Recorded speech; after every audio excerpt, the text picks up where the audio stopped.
In 1955, Neil Armstrong became a research pilot at NASA's Flight Research Center in Edwards, California. Here, he flew almost all of the Century series of jet fighters, the F-100, the F-101, the F-102, the F-104, and the F-105. He also piloted the F-5D, the KC-135, the B-47, and his first flight was in the P-51. During this time, he served as a launch pilot on the extensively modified B-29 that was used to air launch the X-1E. He also flew the X-5, the first aircraft capable of sweeping its wings in flight, a technique in use on the F-14 and B-1 today. While at the Flight Research Center, Neil made several flights in the X-1B, a rocket-powered airplane that eventually reached speeds of up to 1,600 miles per hour. And in 1958, he was named as one of the original 7 pilots for the X-15 program, which was later acclaimed as the most successful rocket-powered research aircraft. Specializing in stability and control, Neil worked closely with engineers in developing an adaptive flight control system that would eventually allow the X-15 to fly near orbital altitudes. He piloted the first 4 flights on this system in the number 3 X-15 and later received the AIAA's prestigious Octave Chanute Award for this effort.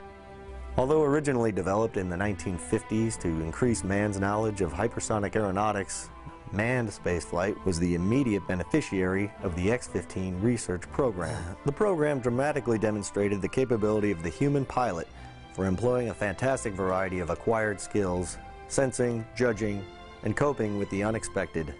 The X-15 was air-launched from as far as 300 miles from its destination.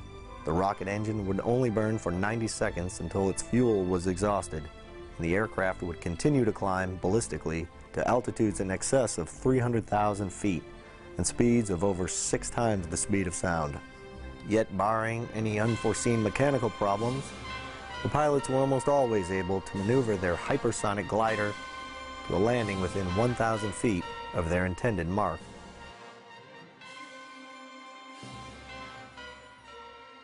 In the early 1960s, Neil became involved with the development and testing of a new concept that was being considered for use as a possible method of recovering both manned and unmanned spacecraft. Although the concept showed promise, subsequent testing revealed operational problems that made the paraglider more suitable to hang gliders than spacecraft recovery. It was during this same time that Neil, flying a prototype jet fighter, developed a technique for the abort rescue of a new manned spacecraft under consideration. It was called the X-20 Dinosaur, and it was built for the U.S. Air Force. It would have been launched into space using a Titan III booster. Once in space, the X-20 would orbit the Earth using a principle called dynamic soaring, originally developed by the Germans during World War II. Once the speed decreased, the spacecraft would re-enter the Earth's atmosphere and land like a simple glider.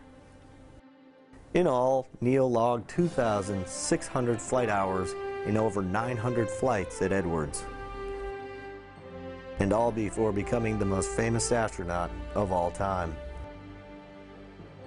This was one of the most exciting places in the world at that time. The flight test world was filled with excitement. Dozens and dozens of new concepts and configurations in test, something new to talk about every day. And I believe that whenever I have the privilege of visiting here again and years ahead and ask someone, what's new? There'll always be something.